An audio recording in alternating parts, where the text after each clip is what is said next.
Merci. Alors, je suis ici sous ma casquette du Shift Project, vice-présidente. Je suis une pâle doublure de Jean-Marc Jancovici, qui est mon président bien-aimé au Shift, voilà. Et ce que je vais vous présenter en 15 minutes, alors peut-être que je suis complètement orthogonale avec tout ce que vous avez entendu toute la journée, mais c'est plutôt quelque chose, c'est une vision beaucoup plus macro de la croissance, parce qu'il nous faut repenser la croissance. On s'est essayé à cet exercice-là. Alors, je suis vice-présidente du Shift Project, mais je suis aussi cofondatrice d'un petit cabinet de conseil en strat qui a aussi un pôle recherche. Dans notre pôle recherche, on aime bien regarder des nouveaux modèles qui nous paraissent justement s'inscrire dans une autre vision de la croissance. Donc, c'est ce que je voudrais vous partager aujourd'hui. Et vous verrez que c'est complètement raccord avec le PTEF. Vous avez tous peut-être entendu parler du PTEF, vous avez tous lu la BD, donc vous êtes parfaits. Voilà. Alors, c'est une étude que l'on a menée. C'est exactement comme le PTEF. D'un côté, avec le Shift, on s'est dit, mais qu'est-ce qu'on fait? Les élections présidentielles, c'est pour bientôt. Et avec le Shift et Jean-Marc, bien avant la création du Shift, chaque fois, on prenait notre bâton de pèlerin pour aller interpeller les écuries présidentielles qui voulaient bien nous parler. Et là, on s'est dit, avec un succès mitigé, mais grandissant, voilà. Et là, donc on s'est dit, mais le plan de transformation de l'économie française, il nous faut un plan. Donc, on va oser le mot planification. Donc, c'est les équipes du Shift Project qui ont initié l'idée, mais c'est les shifters qui se sont constitués. Et je ne sais pas s'il y a des shifters dans la salle, mais ça a été extraordinaire comme mobilisation, même comme gouvernance interne. Et ça a produit, juste avant la dernière ligne droite, ce best-seller que vous pouvez voir, qui est quasiment dans les 3 meilleures ventes aux éditions Odile Jacob. Voilà. Et nous, de notre côté, on a commencé une étude qui s'appelle « Entreprise et post-croissance » que vous pouvez télécharger sur le site de Profil. Elle est, même si vous parlez anglais, elle est en anglais. Et comme vous voyez, on, est quand même on s'est dit on n'est pas trop perché. Donc, on a toujours des partenaires académiques. Donc, Audencia pour la chaire Performance Globale Multicapitaux de Delphine Gibassier, Lumia qui est plutôt un centre de recherche-action plutôt sur l'économie circulaire, l'économie de la fonctionnalité. Et comme on ne voulait pas non plus être trop perché et qu'il fallait que quelqu'un nous rappelle qu'on était dans un monde sévèrement dominé par la concurrence, on a travaillé avec HEC. Et du côté, non, parce que c'était très utile le rappel du think tank Society Organisation. Et on a eu quand même le soutien, alors ça c'était un peu Friends and Family, mais regardez la CNCC, c'est la compagnie nationale des commissaires aux comptes, ils nous ont dit oui sur le cahier des charges qu'on leur a proposé et ils ont été quand même courageux. C'est pour montrer qu'il y avait vraiment une volonté de repenser, même vous le verrez, comment est-ce qu'on compte et on évalue différemment, puisque si on bascule dans une autre forme de croissance, encore faut-il que l'on puisse la qualifier et l'objectiver. Voilà pour le décor. Donc, je vais poursuivre plutôt du côté de la post-croissance, mais rien de ce que je vais vous montrer ne contredit les travaux du PTEF. Donc, on est parti d'un constat. D'abord, le premier constat, c'est la croissance verte impossible. Impossible au sens, tout de suite, en tous les cas, en l'état actuel de nos technologies. Il faudrait que le découplage soit rapide, absolu, permanent, global. Bon, déjà, ça montre que c'est compliqué. Peut-être qu'un jour, on y arrivera si on trouve une source d'énergie miraculeuse comme la fusion nucléaire, je ne sais pas. Mais en tous les cas, compte tenu des objectifs qui nous sont fixés de décarboner le plus rapidement possible à horizon 2030, déjà un point d'étape, et 2050, on considère que cette croissance verte, c'est plutôt un vœu pieux. Bon, donc, il faut qu'on soit capable de remobiliser nos imaginaires pour se dire il y aura quand même de la croissance, on ne va pas s'arrêter. La décroissance, je ne m'y attache pas parce que c'est quelque chose qui a très mauvaise presse.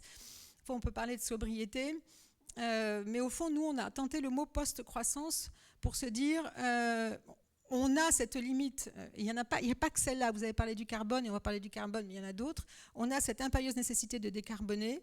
Donc, comment vont réagir? On va se mettre au niveau des entreprises. Comment va réagir l'entreprise dans cette contrainte? Mais il y en a aussi d'autres. Il y a d'autres limites, il y a d'autres fondamentaux à respecter.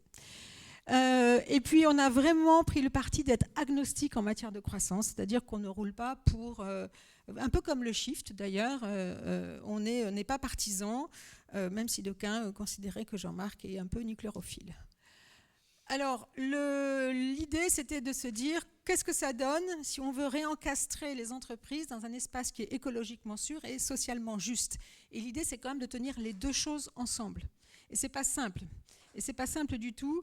Et je pense que vous êtes familiarisés avec les limites planétaires. Et donc, le cadre de référence, ce sont les limites planétaires, enfin, c'est le donut. Parce que les limites planétaires, c'est les 9 limites planétaires qui ont été mises en exergue par le Stockholm Resilience Center en 2009. Donc, c'est une façon de caractériser ces limites qui correspondent à des processus biologiques qui font, qui font que la Terre est habitable, pour faire court. Toutes ces limites, alors, ces limites ne sont pas toutes objectivées.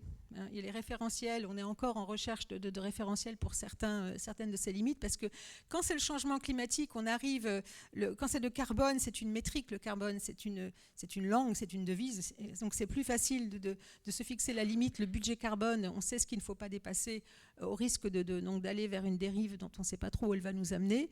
Mais quand on parle des autres limites planétaires, que vous voyez, notamment la biodiversité, les prélèvements d'eau douce, la pollution chimique, etc., donc vous avez peut-être dû voir dans la presse que la pollution chimique et tout ce qui était les prélèvements d'eau douce, c'était des limites planétaires qui étaient en train d'être dépassées.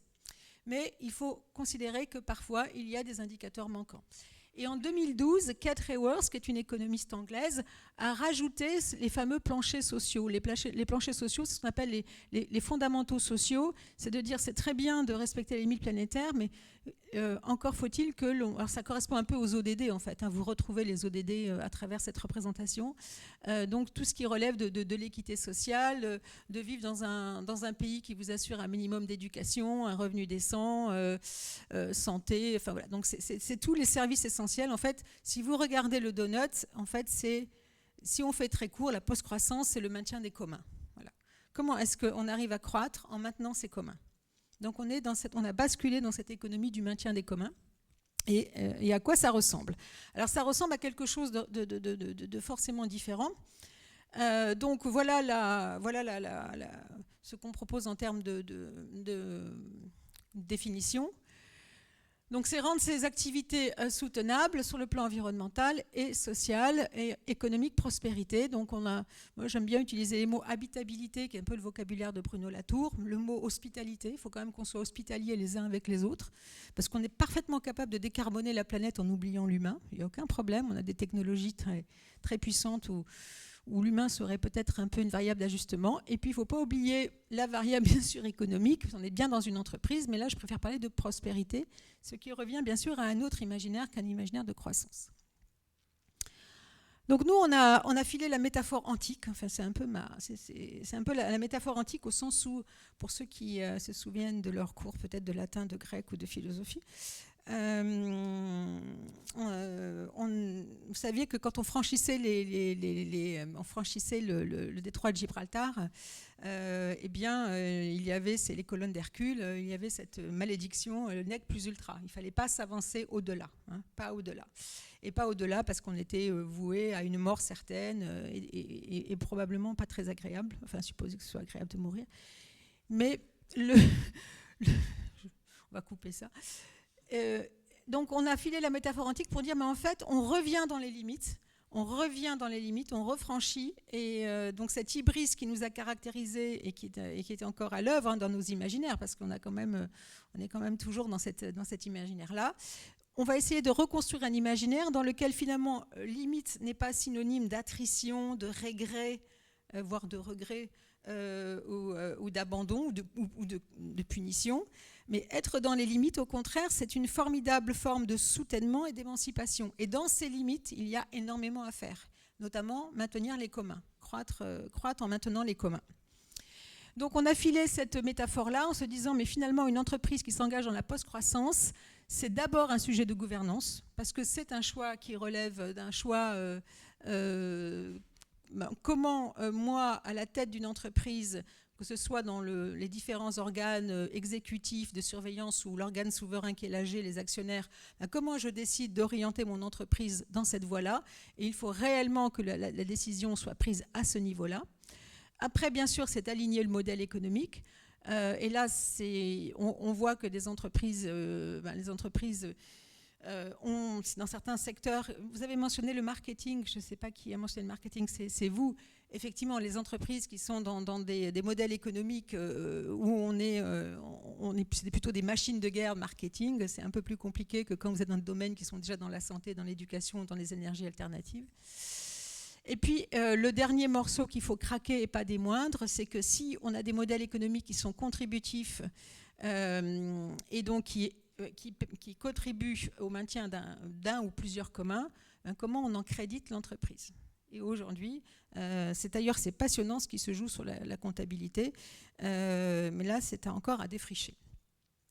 Voilà, donc pourquoi post-croissance et neutralité climatique? Parce qu'on voit bien qu'on est dans une logique de sobriété, qu'on est dans une logique de coopération et de soutenabilité forte et de circularité, puisque même si le changement climatique est une des 9 limites, c'est la plus structurante, en tous les cas, c'est celle sur laquelle se mobilisent le plus les entreprises, et je précise que ce n'est pas la seule. Dans la gouvernance sobriété, on dit modérer la recherche de profit. En fait, c'est voir autrement le profit. Cette étude, j'ai omis de vous le dire, on a interviewé des entreprises. On a trouvé des entreprises, alors plutôt européennes, parce que c'était pendant le Covid, on n'a pas voyagé. Et on a été voir des modèles d'entreprises qui nous paraissaient déjà post-croissantes. Alors, il y en a très peu de très grandes, mais il y en a des belles ETI et des belles PME. Et on est allé les interroger pour savoir mais quelle était la relation des fondateurs, des actionnaires, des dirigeants, des dirigeantes au profit. Et en fait, c'est plus la rentabilité et une vision d'une croissance qui est modérée qu'ils prônent. Donc, ils sont déjà à l'aise avec la notion de croissance. C'est quelque chose qui a déjà été craqué. Donc c'est la circularité des profits, c'est-à-dire qu'on réinvestit dans l'outil, on réinvestit dans l'écosystème et on est beaucoup plus orienté vers le long terme. Et il y a sur les enjeux de pouvoir un alignement très fort sur la séparation des droits politiques et des droits financiers. Les modèles économiques, sans surprise, vous connaissez ces sujets-là, mais c'est vraiment devenir une entreprise qui nourrit cette triple ambition. Donc là, le plus difficile est probablement de bien identifier les limites et à partir de là, de se fixer des trajectoires permettant de renforcer les communs et de régénérer les ressources. Et enfin, pour terminer, on s'est posé la question de la comptabilité et des modèles. Alors, il y a différents modèles, comme par exemple d'être sur un budget carbone. Il y a des entreprises qui sont en budget carbone, qui suivent l'accord de Paris. On a interviewé une entreprise comme Insect, qui a fait quand même une très belle levée de fonds. Ils sont en budget carbone, donc chaque BU reçoit son budget carbone, et puis on ne le dépasse pas. Bon, ça ne les a quand même pas empêchés de faire une très belle levée de fonds. Donc vous voyez que là, le carbone devient un outil opérationnel complètement intégré aux indicateurs de performance. Mais au fond, si on va vers on sort de cette logique de budget carbone qui n'est pas exactement une comptabilité. La comptabilité, c'est un gros sujet parce que,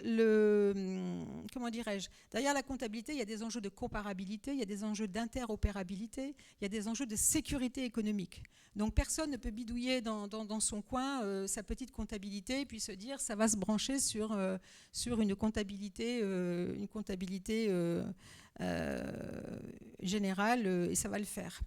Il y a une autre pensée magique, c'est beaucoup d'entreprises qui se lancent dans une réflexion sur de nouveaux modèles comptables, pensent qu'il y a des choses sur étagère qui sont prêtes à être pluguées. Et donc j'attrape ça, c'est formidable, et je vais le brancher, et je vais avoir ma comptabilité en multicapital. Ça aussi, c'est une autre pensée magique, parce que ça suppose en amont que vous ayez travaillé sur votre système d'information. C'est-à-dire qu'il faut avoir fait tout ce que vous faites, probablement, il va vraiment avoir pensé au système d'information, parce que sinon, vous êtes dans l'incapacité, tout simplement, d'avoir la donnée, de pouvoir nourrir les référentiels, et donc de pouvoir aller précisément, après, choisir le modèle qui vous convient le mieux. Et donc parfois, il faut commencer modestement avec une trajectoire carbone, avec un bilan carbone, une trajectoire carbone, une analyse de cycle de vie, commencer tranquillement en se disant je vais regarder cette limite planétaire et ses fondamentaux sociaux, et après vous pouvez éventuellement vous aventurer avec différentes méthodologies qui existent sur le marché, dont je vous ai résumé les principales. Dans l'étude, on a beaucoup détaillé ça, si ça vous intéresse. Et pour finir, sans rentrer dans l'analyse de ces modèles, il y a en ce moment des enjeux géopolitiques, non peut-être pas si quand même, entre comment est-ce qu'on voit la valeur qui va être créée vu des modèles anglo-saxons, vu des modèles européens. je vous conseille de lire le très bon rapport de l'EFRAG de Patrick de Cambourg. C'est quand même pas mal de pages, mais il est très intéressant parce que c'est le capitalisme de demain qui se joue sur l'appréciation de ces nouvelles méthodologies. Vous êtes bien sûr, vous êtes vraiment au fait de tout ce qui va aussi être en jeu avec la CSRD. Donc ces sujets de comment on valorise l'extra-financier à la fois dans du reporting auprès des investisseurs, mais à la fois dans la comptabilité, sont des sujets absolument majeurs. Et dernière remarque, pendant cette étude, nous on a vraiment voulu rester au-dessus de la mêlée et ne pas être partisans. Mais vous serez surpris de la querelle qu'il y a des chapelles. En fait, il y a quelques chaires académiques, pas beaucoup, qui travaillent sur ces sujets-là et ils se détestent tous entre eux. Donc c'est complètement stupide parce qu'on a besoin de cerveau, on a besoin d'eux, on a besoin de hauteur et on a besoin de camaraderie sur ces sujets qui sont relativement complexes, c'est le moins qu'on puisse dire. Et quand il s'agit de compter autrement la valeur, en fait, il y a des biais idéologiques qui sont énormes et qu'on retrouve dans les méthodos. Donc, mais ce qui rend le sujet encore plus intéressant. Mais je vous le dis parce que ça retourne au sujet de la gouvernance.